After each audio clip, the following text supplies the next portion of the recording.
Linear sitting arrangement la 19th video.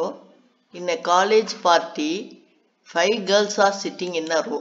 எதுவும் கொடுக்காததுனால நம்ம வந்து நார்த் சவுத் அந்த மாதிரி எடுத்துக்கிறோம். அதனால இந்த பக்கம் லெஃப்ட் இந்த பக்கம் ரைட் எடுத்துக்கிறோம். அதான் ஃபேசிங் நார்த் எடுத்துக்கு.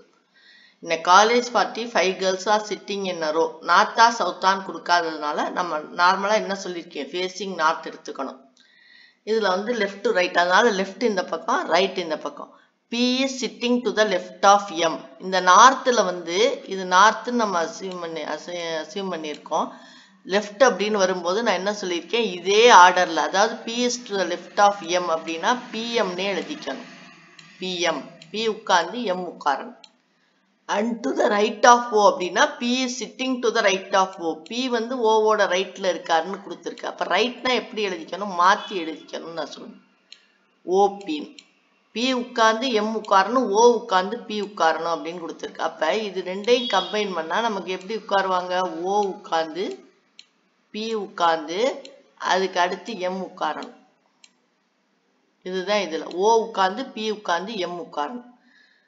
R is sitting to the right of N. அப்போ என்ன மாற்றி எழுதிக்கணும், N உட்கார்ந்து அதுக்கப்புறம் R உட்காரணும். But to the left of O, அது யாரு, ஆர். ஆர் வந்து ஓக்கு லெஃப்ட்ல இருக்காரு அப்படின்னு கொடுத்துருக்கு. அப்ப லெஃப்ட்ல இருக்காருன்னா அது அப்படியே எழுதிக்கணும்னு சொல்லியிருக்கு. என் ஆர், ஆருக்கு அப்புறம் ஓ உட்காரும். புரியுதா? அந்த லெஃப்ட் அப்படின்னா பி என்ன கொடுத்துருக்காங்களோ அதே ஆர்டர்ல பிஎம் அப்படி எழுதிக்கணும்.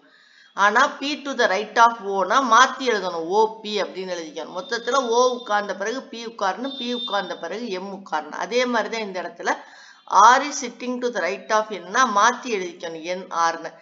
R is sitting to the left of O னா அப்படி எழுதணும், R உட்கார்ந்து O. அப்ப N உட்கார்ந்து R உட்கார்ந்து அதுக்கப்புறம் O உட்காரணும். அப்ப இந்த வரிசையில உட்காரணும், NR O உட்காரணும். இது OPM உட்காரணும்.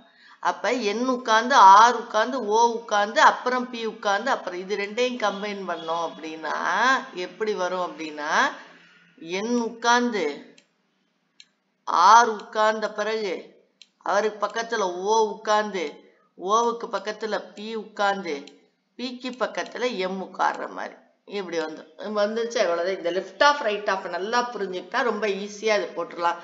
Who is sitting in the middle, O தான் மிடில்ல உட்கார்ந்து இருக்காரு, ஓ தான் மிடில்ல உட்கார்ந்து.